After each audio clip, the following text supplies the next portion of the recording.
Guided imagery and meditation. In one study, patients were taught to visualize beautiful natural settings on a nice summer day. This reduced their chronic pain significantly. Again, it's controlling cognition, as Beth Darnell said. Meditation can reduce the unpleasantness of pain as well as the intensity of pain. Dalai Lama said, pain is inevitable, suffering is optional. And it's related to this unpleasantness business, right? I mean, part of the problem with chronic pain is that it's unpleasant. I mean, there's a sensation, that's one thing. But the unpleasantness of it, the suffering, meditation is very helpful for that, to give you a little distance from it, you know. Visualization. So, on your sheets, on the slide copy, you can see copies of this, and some of you were lucky enough to get here early enough to get full color pictures of these. At any rate, you can find them also on this website, neuroplastics.com, and just print out your own, or get their workbook, which is wonderful. The heart of this method is simple. You just picture these spots in your brain. You imagine this, and you imagine those spots getting smaller in intensity in your brain. You just imagine that activation shrinking in intensity. And Dr. Moskowitz, he recovered from about 10 years of super intense chronic pain, and he tells the story of this nurse who was transferring a 280-pound patient. All the weight went onto her, bottom 5 vertebrae, snap.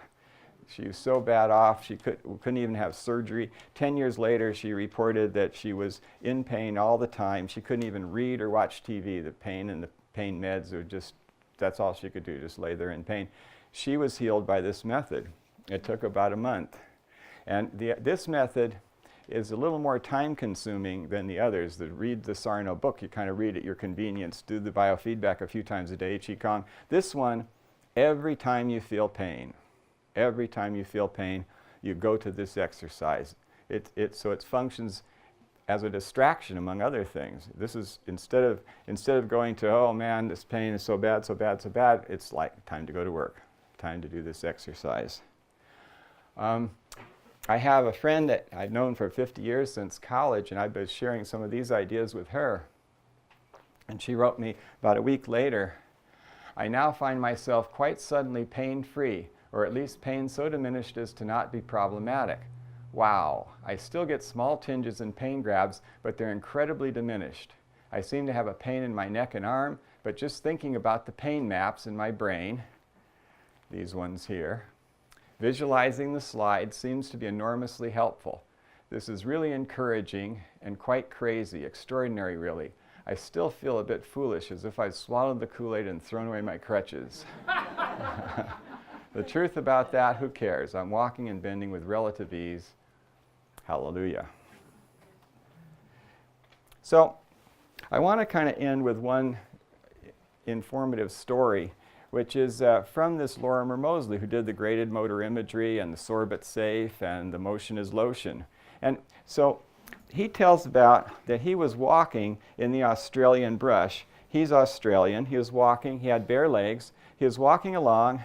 He felt something against his leg, but it seemed like it was nothing. He kept walking, and he imagines what went on in his brain, that, well, you're walking bare-legged in the brush. You probably scratched yourself on a bush. It's nothing. Just kept walking.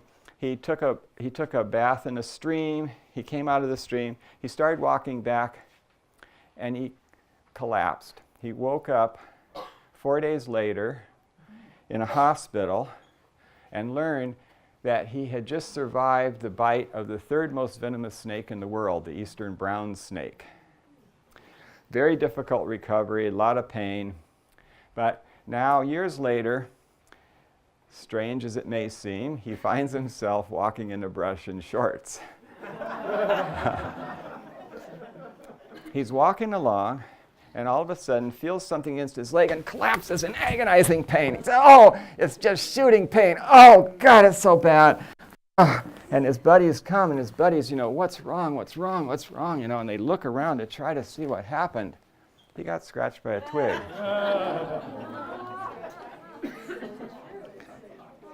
The brain creates the experience of pain to try to help us, but sometimes it makes mistakes. Pain's really, really helpful. Acute pain, right? Keep you from burning yourself on a stove. All that kind of, pain is so important that your brain puts a high priority to giving you the experience of pain. Out of all the things it could pick from, right? Just right now, you're sitting in the chair. Think about all the signals that are going into your brain. You have the force of the ground against the bottom of your feet, against your seat where you're sitting, against your back. You have the air temperature. You have the position of your hands. You have the position of your arms. You have what you're seeing. You have what you're hearing.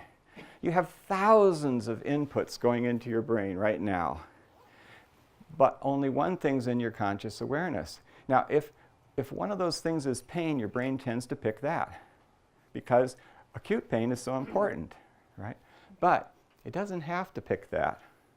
It doesn't have to pick that. So even if, after you get desensitized, there's still some signals coming from your body, like diabetic neuropathy or something, even in a situation like that, you can retrain your brain to make better choices. I don't need to be feeling this pain from this diabetic neuropathy. Yes, the signals are coming there. Yes, there's sensation.